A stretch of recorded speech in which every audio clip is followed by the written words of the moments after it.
Ibu guru hebat SD 001 Terempa. Marilah kita sama-sama mendengarkan paparan tentang diseminasi pemahaman dan penerapan budaya positif di sekolah sesuai dengan modul 1.4 pendidikan guru penggerak yang akan disampaikan oleh pemateri Ibu Jamilatul Asba. Pada Ibu Jamilatul Asba, dipersilakan. Terima kasih Bu Evi. Assalamualaikum warahmatullahi wabarakatuh. Waalaikumsalam warahmatullahi wabarakatuh. Selamat siang Bapak Ibu yang berbahagia. Alhamdulillah hari ini kita bisa berkumpul di ruangan ini dalam acara implementasi menyebarkan pemahaman dan pengalaman penerapan budaya positif yang saya dapatkan selama saya PPG kemarin, CGP kemarin, itu di modul 1.4. Selawat beriring salam marilah kita panjatkan kepada baginda Rasulullah SAW dengan ucapan Allahumma sholli ala Sayyidina Muhammad wa ala ali Sayyidina Muhammad. Baik Bapak Ibu, berdirinya saya di sini bukan berarti saya tahu semuanya, saya hebat semuanya, tidak. Di sini saya masih tahapan belajar. Di sini mungkin kita bisa sharing apa yang kurang dari saya, mungkin Bapak Ibu bisa menambahkan atau ide-ide yang baik yang bisa membangun sekolah kita, nanti kita curahkan sama-sama. Baik, kita lanjut ya Bapak Ibu ya. Ini adalah menyebarkan pemahaman pengalaman penerapan budaya positif di modul 1.4. Sebelumnya saya mengucapkan selamat datang kepada teman-teman para guru hebat. Mari belajar bersama, berkolaborasi, saling mendukung demi mewujudkan disiplin positif di sekolah kita tercinta ini.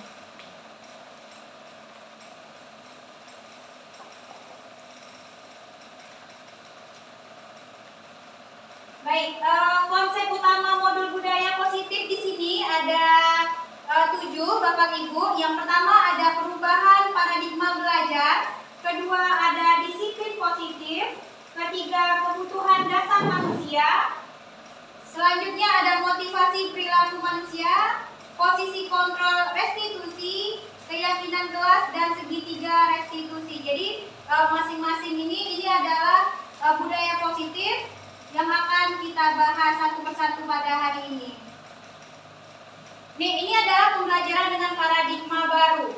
Pembelajaran dengan paradigma baru dirancang berdasarkan prinsip pembelajaran yang terdiferensiasi sehingga setiap siswa belajar dengan sesuai kebutuhan dari tahap perkembangannya untuk mewujudkan profil pelajar Pancasila. Jadi, profil pelajar Pancasila itu ada apa saja Bapak Ibu? Ini ya Bapak Ibu, profil pelajar Pancasila itu ada mandiri. Yang pertama dulu ya, beriman kepada Tuhan Yang Maha Esa dan berakhlak mulia. Yang kedua, mandiri. Yang ketiga, bernalar kritis. Yang keempat, kreatif. Yang kelima, gotong royong. Dan yang keenam, kebinekaan global. Lanjut. Disiplin positif. Nah, disiplin positif dalam budaya kita, makna kata disiplin itu dimaknai menjadi suatu yang dilakukan seseorang pada orang lain untuk mendapatkan kepatuhan. Kita cenderung menghubungkan kata disiplin dengan ketidaknyamanan. Jadi contohnya nih, kalau tidak disiplin nanti dapat hukuman ya. Nah, biasanya ujung-ujungnya pasti seperti itu. Jadi kata disiplin itu kadang tidak nyaman untuk kita sendiri. Jadi sekarang gimana caranya kita membuat kata disiplin itu menjadi nyaman, yaitu kesadaran dari diri kita masing-masing. Sebagai pendidik, tujuan kita adalah menciptakan anak-anak yang memiliki disiplin dan disiplin diri sehingga mereka bisa berperilaku dengan mengacu pada nilai-nilai kebajikan universal dan memiliki motivasi intrinsik, bukan ekstrinsik. Yang dimaksud dengan intrinsik itu adalah itu tadi dari diri mereka sendiri, disiplin dari diri mereka sendiri, bukan dari guru, bukan dari orang tua, bukan dari teman gitu. Jadi kalau intrinsik itu mereka sadar, oh kalau melakukan ini nanti feedbacknya kembali kepada saya gitu. Jadi nanti mereka bisa menerapkan itu sampai mereka bukan hanya di sekolah kita, sampai mereka SMP, sampai mereka SMA itu bisa melekat di diri mereka. Tapi beda kalau ekstrinsik. Kalau ekstrinsik itu mereka melakukan sesuatu itu ya karena ada hukuman, karena ada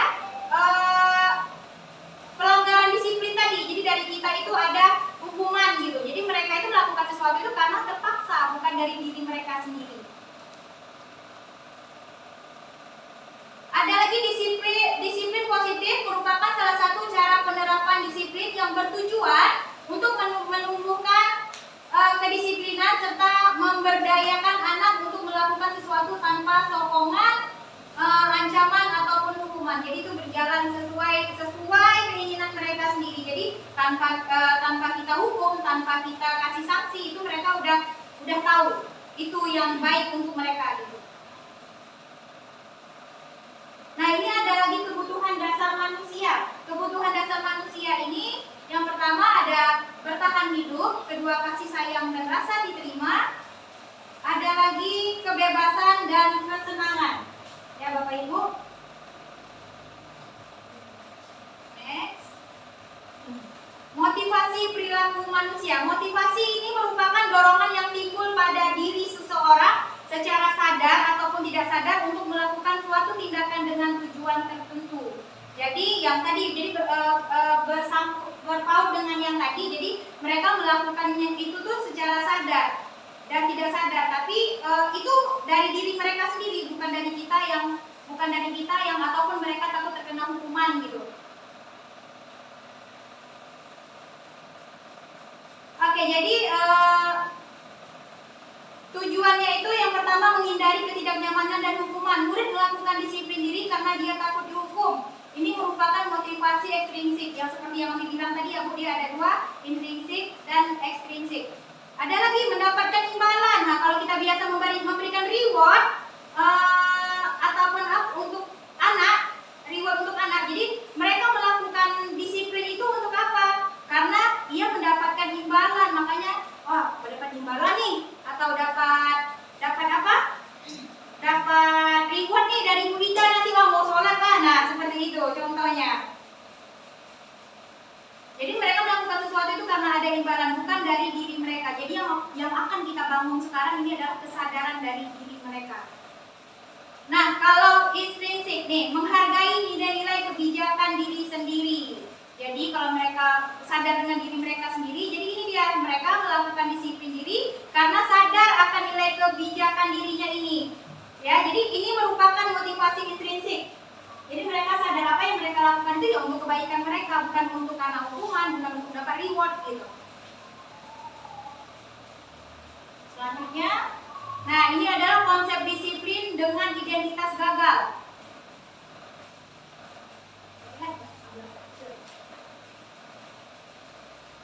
Dengan identitas gagal.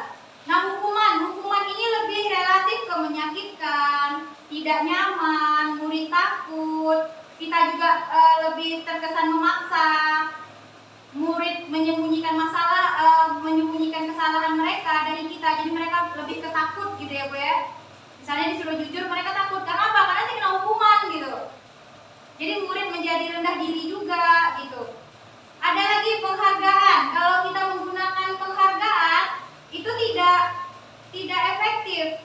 Dan itu berjalannya hanya saat itu. Untuk kedepannya mereka tidak menanamkan itu di diri mereka. Jadi untuk kedepannya mereka melakukan sesuatu karena ada imbalan gitu.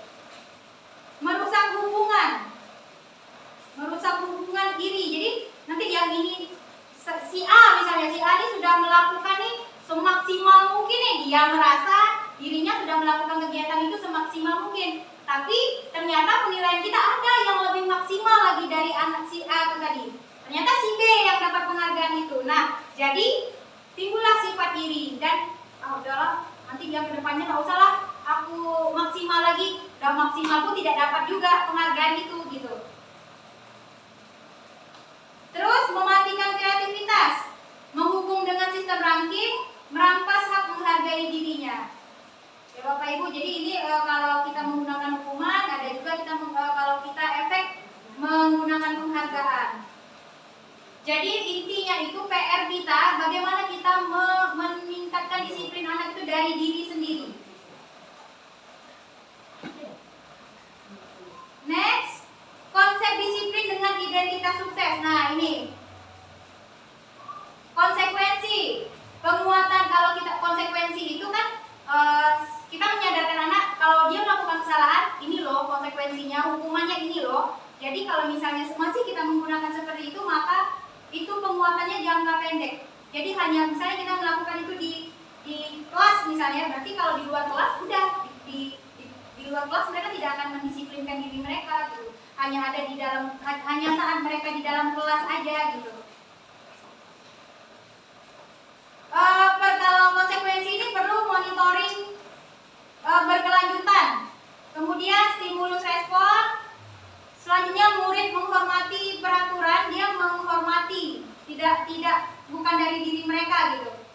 Kehilangan waktu untuk merenungkan kesalahan. Nah, jadi nanti ini berpaut dengan restitusi ya Bu ya. Restitusi nanti ada lagi kita ini lagi nanti kita kupas lagi restitusi. Nah, ini restitusinya. Nah, kalau kita menggunakan restitusi, maka murid itu bertanggung jawab untuk perilakunya. Kedua, fokus pada pemecahan masalah jangka panjang. Murid menghormati dirinya dan orang lain. Kemudian dia tahu teori kontrol, dirinya memegang kontrol. Kemudian murid bersemangat memperbaiki kesalahannya. Jadi gini, restitusi itu kita bertanya kepada murid apa yang dia lakukan, sadar tidak dia dengan apa yang dia lakukan, ini dia. Dan jadi dari pertanyaan-pertanyaan kita itu nanti mereka tahu apa kesalahan mereka. Nanti kita kupas lagi. Ini hanya garis besarnya. Selanjutnya konsep disiplin pendekatan restitusi. Sebuah cara menanamkan disiplin positif pada murid. Nah, restitusi ini adalah cara kita untuk menanamkan disiplin positif pada murid. Pengertian restitusi. Restitusi adalah proses menciptakan kondisi bagi murid untuk memperbaiki kesalahan mereka, sehingga mereka bisa kembali pada kelompok mereka dengan karakter yang lebih kuat. Ini diusung oleh Gosen 2004. Jadi restitusi itu kita memberikan kesempatan murid untuk memperbaiki kesalahannya. Jadi bukan kita hakimi, bukan kita hukum. Tapi ini butuh waktu ya Bu ya, untuk mengubah ini semua butuh waktu, tak bim salah bim langsung bisa tidak. Karena selama ini kita menggunakan teori-teori yang nanti kita kupas lagi. Ciri-ciri restitusi bukan menebus kesalahan namun belajar dari kesalahan. Memperbaiki hubungan, tawaran bukan paksaan. Menuntun untuk melihat ke dalam diri. Selanjutnya mencari kebutuhan dasar yang mendasari tindakan, fokus pada karakter siswa bukan tindakan, menguatkan dan fokus pada solusi. Jadi ketika anak itu buat masalah, kita bisa mencarikan solusinya seperti apa dan memperbaiki hubungan anak tersebut dengan temannya yang tadinya bermasalah gitu.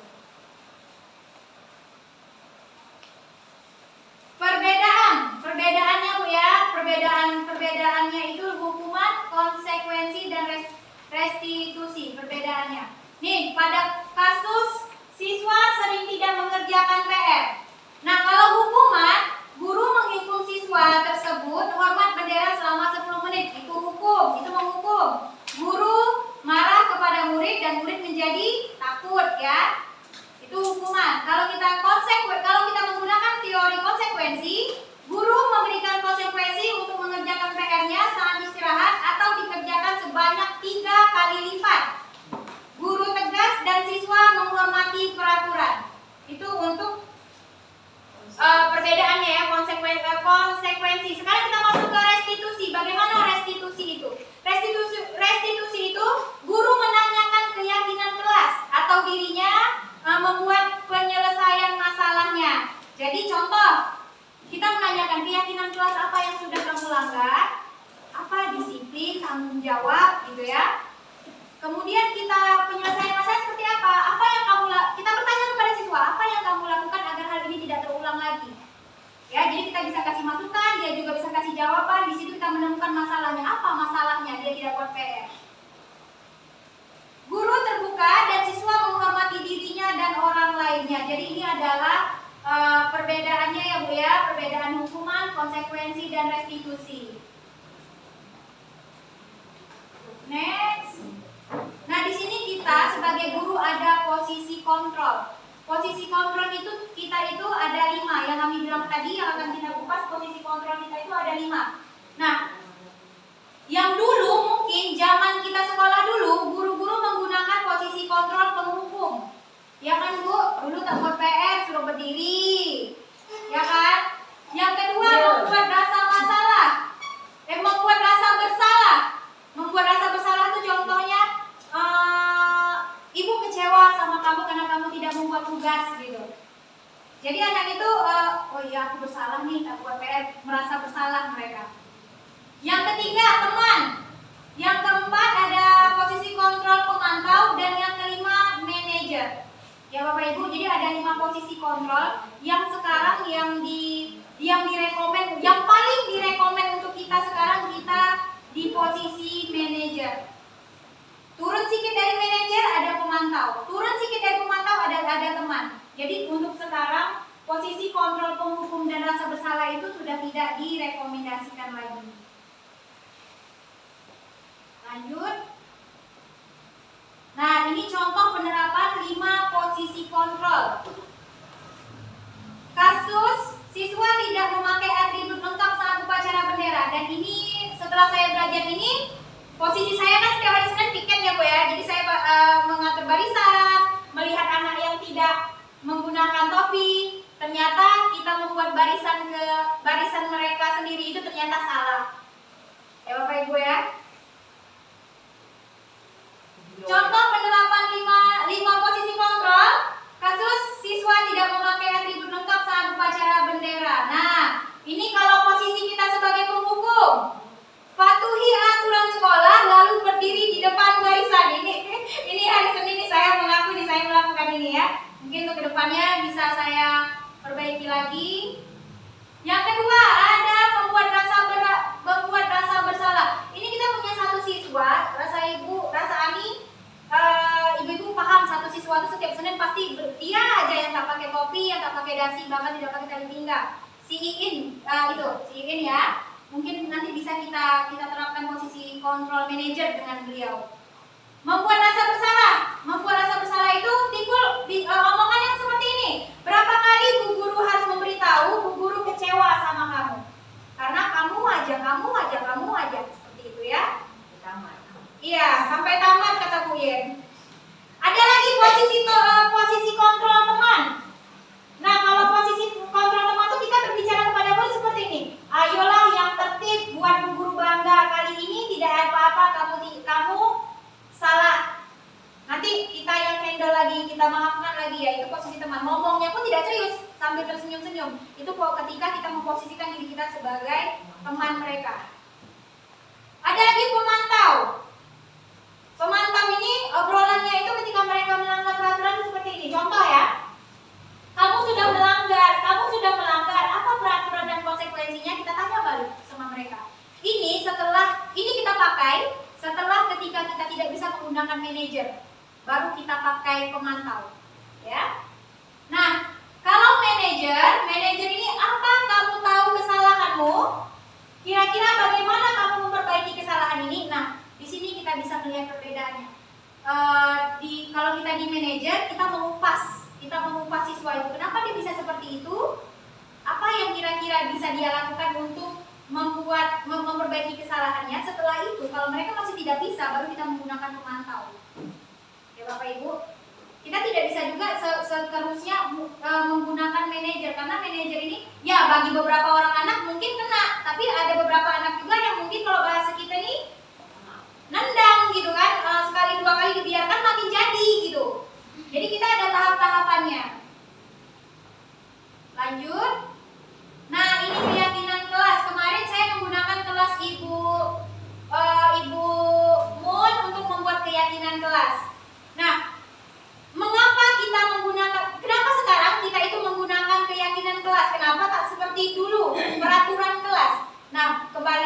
tadi kalau kita bikin peraturan, mereka itu takut menaati peraturan itu karena mereka takut. Mereka takut dihukum, takut terkena konsekuensinya gitu kan. Nah gini, kita mengibaratkan mengapa kita memiliki peraturan tentang penggunaan helm pada setiap saat mengendarai kendaraan roda 2. Oke gini, ketika ada razia nih, misal ada razia, kita menggunakan helm, sementara kita biasanya tidak pernah pakai helm gitu kan. Kenapa kita pakai helm? Ya karena ada razia. Takut apa? Takut ditilang, ya kan?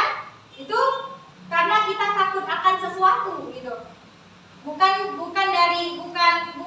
dari diri kita bahwasanya pakai helm itu baik.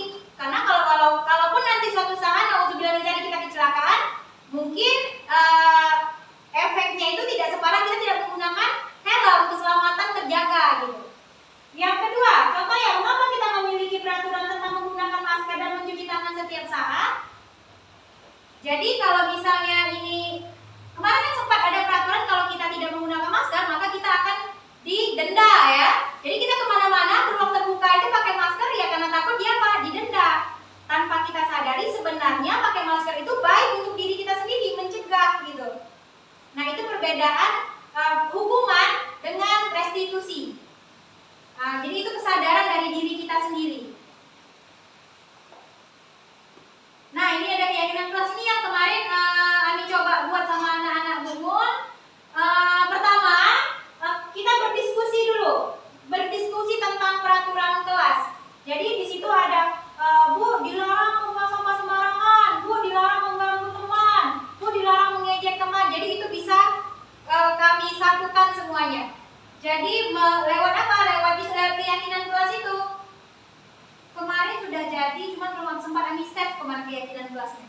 Yang kedua kita merumuskan yang tadi mereka sebutkan satu-satu itu kita rumuskan. Nih dirumuskan.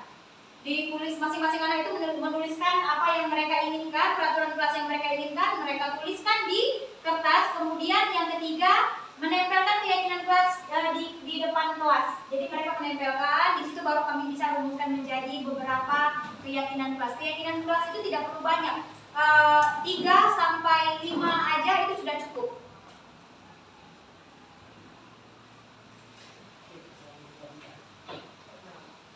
Bagaimana pembentukan keyakinan kelas?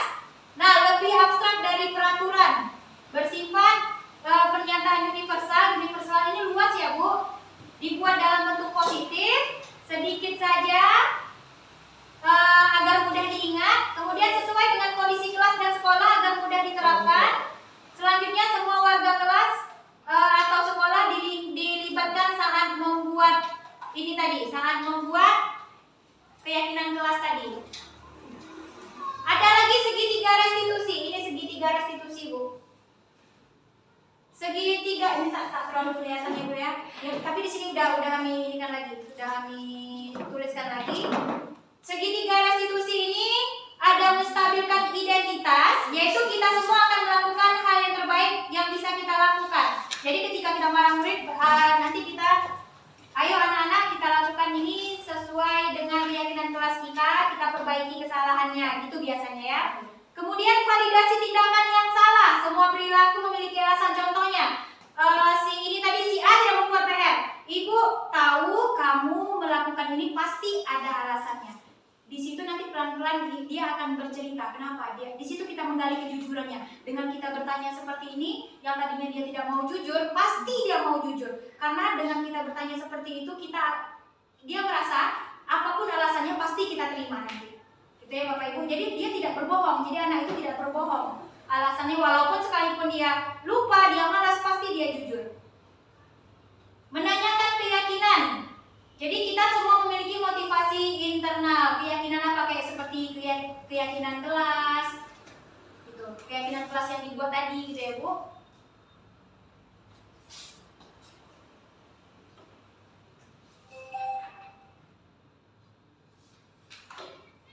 Ini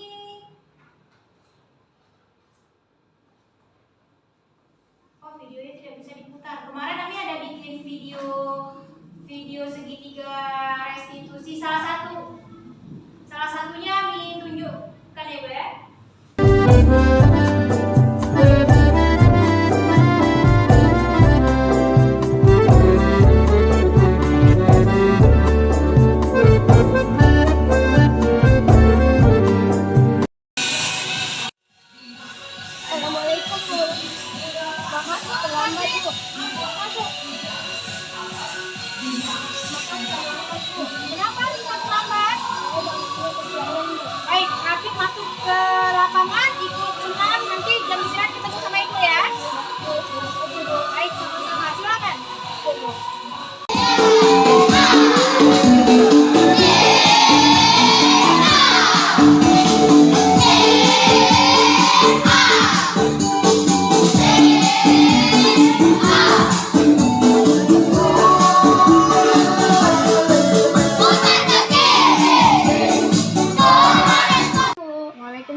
Rapip? Baik, Bu. Baik, alhamdulillah. Rapip, tahu kenapa Ibu memanggil Rapip ke sini? Tahu, Bu. Tahu. Kenapa? Karena saya tidak mengerjakan PR dan saya terlambat pergi ke sekolahnya, Bu. Iya, tadi Rapip terlambat pergi ke sekolah. Kenapa? Apa alasan Rapip terlambat datang ke sekolah? Karena saya bermain game sampai larut malam, Bu. Iya, tidak membuat tugas kenapa? Karena Karena saya bermain game juga, Bu. sampai larut malam. Iya, Bu. Oke, baik Rapip. Di sini Ibu kita berdua akan mencari solusi tentang masalah Rapip, kenapa Rapip bisa seperti ini dan apa jalan keluarnya ya Rapip ya. Iya, Bu. Oke, Rapip tahu keyakinan kelas kita Rapip? Tahu, Bu. Tahu. Rapip udah melanggar keyakinan kelas tidak dengan seperti ini? Melanggar, Bu. Melanggar. Jadi Rapip tahu Rapip sudah melanggar. Jadi ada tidak niat Rapip untuk memperbaikinya? Ada, Bu. Ada. Baik. Bagaimana cara Rapip memperbaikinya sayang? Mengurangi bermain HP Iya. dan tidak tertidur larut malam. Iya, jadi gini, bermain HP itu boleh, bermain game itu boleh, tapi Rapip harus ingat waktu Ya, ya. Bu. Jangan sampai main game terus sampai tidak membuat tugas, sampai tidur terlalu larut malam. Itu tidak, tidak boleh. Semua orang itu pernah melakukan kesalahan. Semua orang itu pernah melakukan kesalahan Rapip ya. Ya. Tapi setiap orang juga punya hak untuk memperbaiki kesalahan tersebut. Rapip bisa nak memperbaiki kesalahan Rapip? Bisa, Bu. Rapip bisa memperbaiki kesalahan Rapip. Ibu yakin itu Rapip adalah anak yang baik. Rapip adalah anak yang bertanggung jawab. Ya, bisa ya. Rencana Rapip selanjutnya sayang? Habib tidak akan mengulangannya lagi dan Habib akan merubah perilaku dan akan membanggakan kedua orang tua Membanggakan orang tua dan menggapai cita-cita. Iya, dan menggapai cita-cita. Oke, baik. Ibu yakin dengan Rapip bisa ya Rapip ya? Apakah Rapip menyesal melakukan itu? Menyesal, sangat menyesal. Sangat menyesal. Jadi siap untuk berubah Siap, menjadi versi Rapip yang terbaik. Oke? Ya, Bu. Oke, terima kasih Rapip. Semoga Rapip bisa mendengarkan apa yang Ibu sampaikan tadi, solusi untuk kita sama-sama berubah menjadi yang lebih baik. Terima kasih Rapip. Silahkan kembali ke kelas dan semangat belajarnya. Terima kasih. Sama-sama. Assalamualaikum, Bu. Waalaikumsalam. Saya berterima kasih kepada Bu Ami karena saya telah melakukan restitusi. Saya merasa senang. Saya akan berusaha menjadi lebih baik lagi ke depannya. Datang tepat waktu dan mengerjakan tugas yang diberikan. Terima kasih Bu Ami.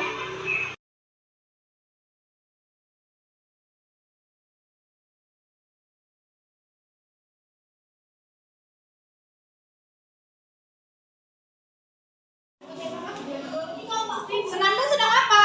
Sedang mengerjakan bahasa Inggris, Bu. Oh, Senandung tidak mengerjakan tugas bahasa Inggris. Oke, tidak apa-apa. Karena Senandung bukan satu-satunya siswa yang tidak membuat tugas. Karena sebelum-sebelumnya teman-teman Senandung yang lain juga ada yang tidak mengerjakan tugas ya. Senandung tidak mengerjakan tugas pasti ada alasannya. Apa alasan Senandung tidak mengerjakan tugas? Karena malam kemarin Nandung membawa acara di masjid sebelah, Bu. Jadi Nandung baliknya malam, langsung tertidur. Jadi Nandung lupa membuat PR bahasa Inggris. Oh, jadi Senandung pulangnya malam ya. Kemudian Senandung pulangnya lelah, langsung tertidur ya. Tapi ada hal yang baik dari Senandung. Senandung datangnya tidak terlambat. Ya kan tadi pagi datangnya terlambat tidak? Tidak. Senandung sudah melakukan hal yang baik karena Senandung tidak datang terlambat ya. Tapi dengan seperti ini, apakah Senandung melanggar keyakinan kelas kita tidak? Melanggar, Bu. Keyakinan kelas apa yang sudah Senandung langgar? Tidak bertanggung jawab, Bu. Iya. Nah, tidak sebenarnya untuk kita? Penting Bu, penting sekali. Iya, penting sekali ya Senandung ya. Untuk kedepannya, hal apa yang akan Senandung lakukan untuk memperbaiki kesalahan ini? Akan menjadi orang yang lebih bertanggung jawab Bu. Iya, baik. Senandung sudah memperbaikinya. Kira-kira untuk kedepannya Senandung ingin menjadi orang yang seperti apa? Orang yang bertanggung jawab, membanggakan orang tua dan meraih cita-cita Senandung Bu. Baik, bagus. Jika sudah tahu hal yang harus diperbaiki, Senandung boleh melanjutkan tugasnya dan tidak mengulangi lagi hal yang seperti ini. Oke? Tetap menjadi anak yang baik, anak yang semangat dalam belajar. Oke, Senandung? Oke Bu, kasih Bu. Assalamualaikum warahmatullahi wabarakatuh. Perkenalkan, nama saya Senandung Indah Ramadan. Saya duduk di kelas 5 dan saya bersekolah di SDN 001 Tarempa. Saya merasa senang karena tadi waktu saya tidak mengerjakan PR bahasa Inggris, saya tidak dihukum dan tidak dimarahi oleh Bu Ami. Ibu Ami mengajarkan saya untuk memperbaiki kesalahan saya. Dari situ saya akan berusaha menjadi anak yang lebih baik. Terima kasih Bu Ami. Assalamualaikum warahmatullahi wabarakatuh. Jadi tadi udah. Nah ini segitiga restitusi. Jadi baik karena videonya bermasalah, kemarin sudah kami masukkan ke dalam sini, tapi ternyata dia tidak bisa direspon.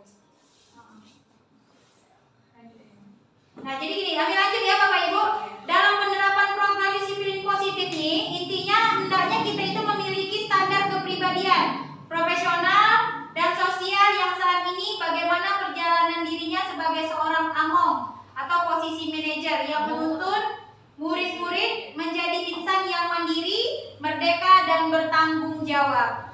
Ya Bapak Ibu, semoga sesi belajar kita hari ini membawa manfaat sehingga dapat mewujudkan belajar berprofil Pancasila. Salam merdeka belajar. Terima kasih Bapak Ibu.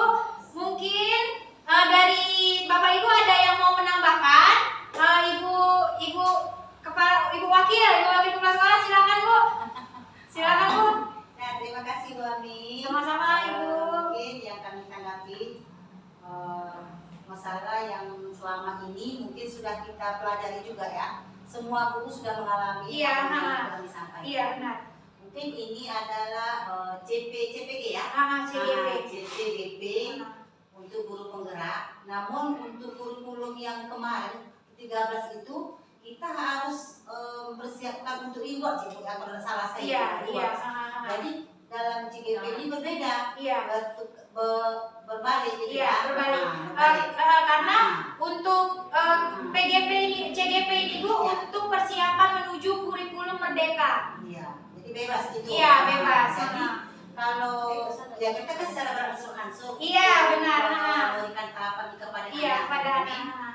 mungkin mudah-mudahan secara apa. Jadi apakah tindak lanjut kita seperti yang Ibu Amika sampaikan tadi, misalnya anak tidak pakai topi, apakah kita biarkan saja?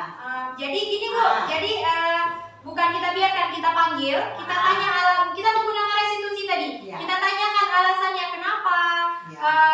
kenapa kamu tidak menggunakan topi hari ini? Iya. Apa tindak lanjutnya yang akan kamu lakukan ke depannya agar kesalahan ini tidak terulang lagi gitu. Jadi ternyata selama ini kan kita kan pakai Ami kan biasanya Ami pribadi pakai membuat mereka barisan sendiri kan, ternyata itu salah gitu. Jadi kita untuk kedepannya kita perbaiki, kita coba dengan posisi kontrol manajer tadi untuk kedepannya gitu. Oke, Bu Amina. Itu hanya kan sebagai kecil aja. Iya betul Kecil Ibu. anak yang berbuat seperti itu. Namun selama ini sudah kita tangani seperti itu. Tapi nampaknya berulang. Iya, dan anaknya itu juga. Anaknya itu juga. Jadi kalau seandainya kalau kita tidak bedakan seperti tadi, tentu anak itu berulang. Tapi kalau itu kan kesalahan kita seperti itu, anaknya mumpung anak seperti itu. Iya. Artinya tidak positif berarti. Iya. Sekarang kita nggak lihat positifnya. Iya, kita ambil positif. Nah, jadi udah kita ulang lagi, udah kita asum lagi.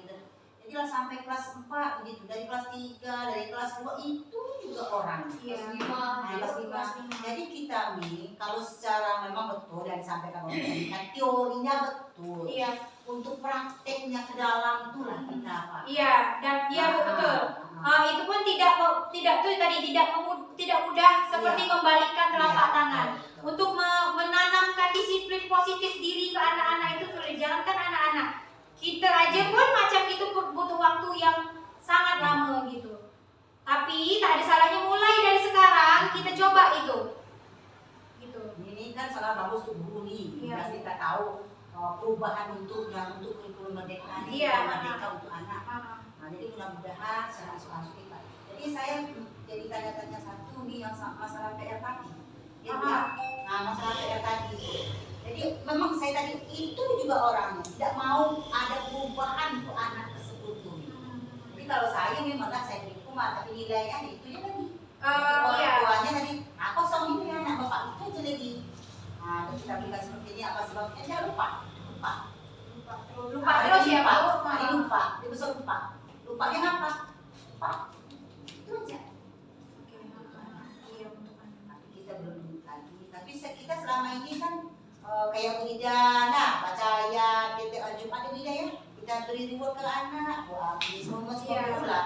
Tujuan kita kan Ibu ya, supaya anak tuh mau. Motivasi untuk anak. Itu aja. Tapi kata tadi kan tengok. Jadi anak tuh menghadapi imbalan kebiasaan tadi kan. Iya, jadi itu mereka melakukan sesuatu itu karena imbalan, bukan dari kesadaran diri mereka bahwasanya itu baik gitu. Ya, contohnya kalau sholat itu kan awal-awal memang dipaksa. Iya. Jadi lama-lama terbiasa. Yang akan kita dapat luar biasa. Tapi kalau kita tengok secara yang ini, pelan-pelan kita hapuskan seperti ini. Kita pelan-pelan. Iya. Jadi kalau pendekatan untuk ke anak memang dari kaki-kaki. Iya. Nggak bisa di dalam kelas nggak ada waktu. Jadi luas.